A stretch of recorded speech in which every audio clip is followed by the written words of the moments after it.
The other place that you can find reminders is where it says activity in this tab right here.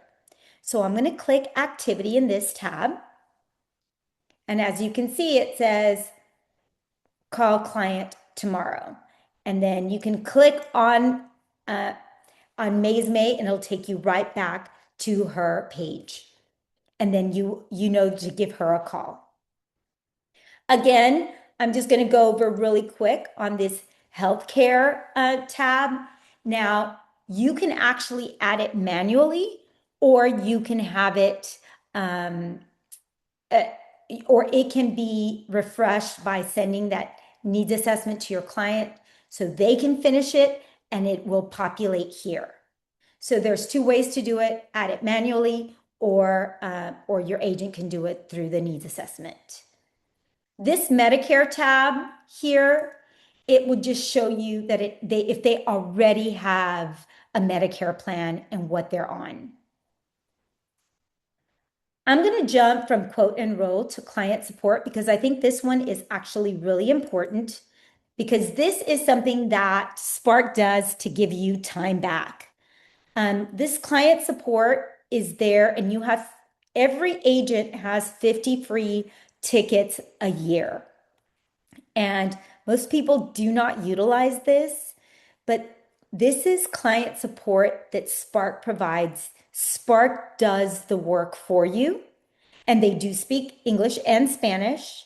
And they are housed here at Spark. Everybody, is in the United States, and they're not licensed agents. So all they're doing is helping you as an agent and your client get support. I'm going to show you what that looks like.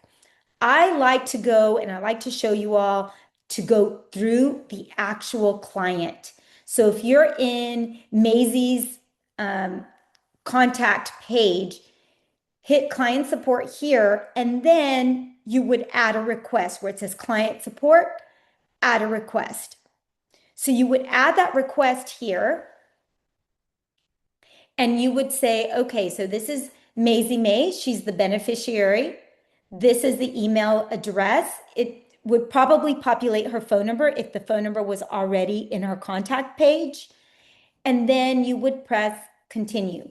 The one thing that I do want to point out, I know that some of you might have clients that are only comfortable talking to you.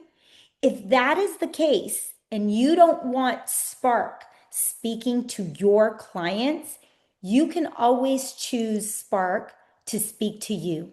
So you can say, okay, I'm the agent and I want Spark to figure out this information, but I want them to talk to me so I can call my client back. And instead of taking 45 minutes on a billing call, I'm only taking 5 minutes in giving that information to my client.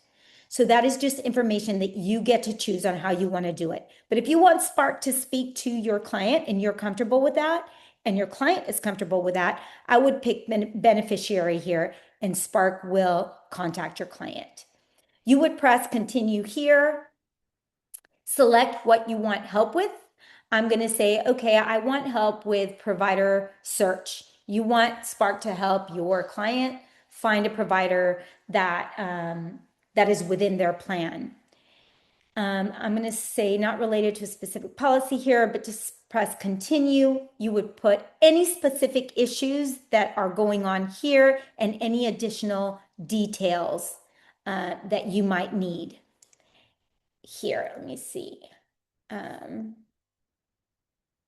Just put help with provider. And then save.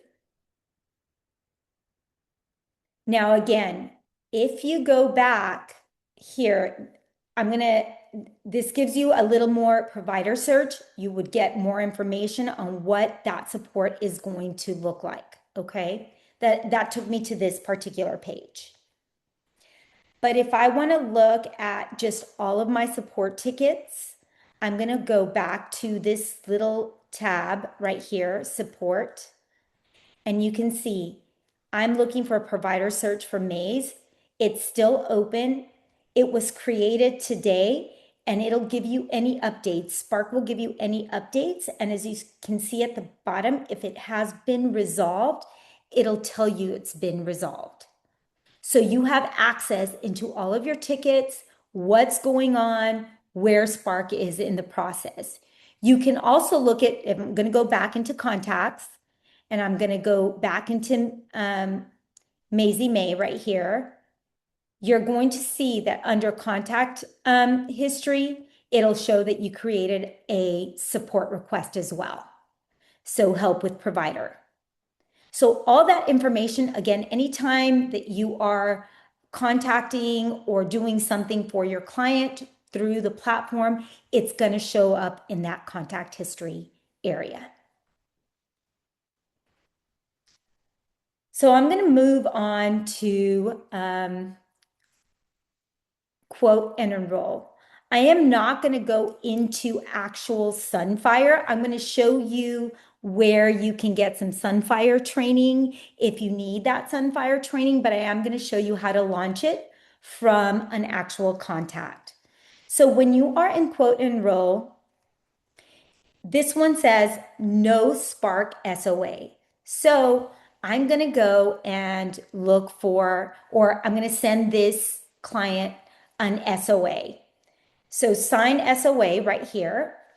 And this is what the scope of appointment looks like in the Spark platform. Again, once you or the client hit submit for this, it's going to show up in the Spark platform.